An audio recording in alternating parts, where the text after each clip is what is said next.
Ημιτός 25 Μαρτίου 2008 από την πλευρά της Παιανίας Κάτζας.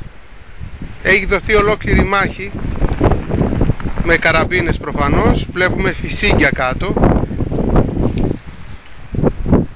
Γεμάτος ο τόπος, γεμάτος.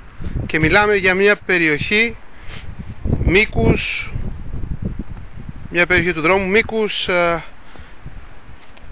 πάνω από 1 χιλιόμετρο. Διασπαρμένα παντού φυσίγγια. Δεν ξέρω πόσο παλιά η καινούρια είναι. Πάντως αντί για λουλούδια βλέπουμε διάφορα χρώματα φυσιγγιών. Και τα πουλάκια δεν ακούγονται.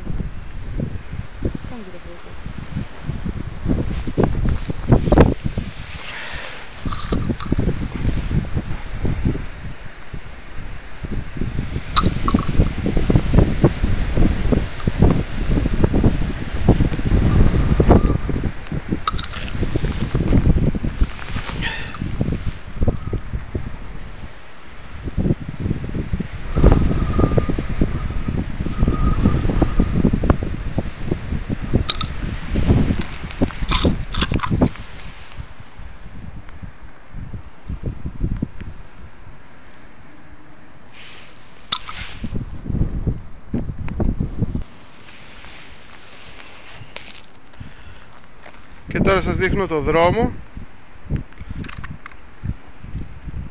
Σε ποιο δρόμο του ημιτού.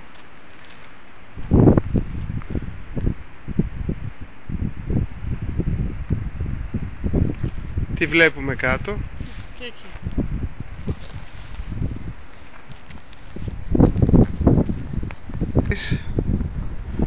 Άλλο φυσίγγι.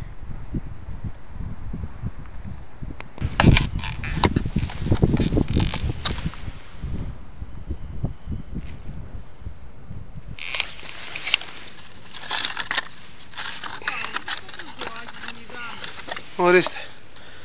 Και τα αποπινάρια από τη συσκευασία.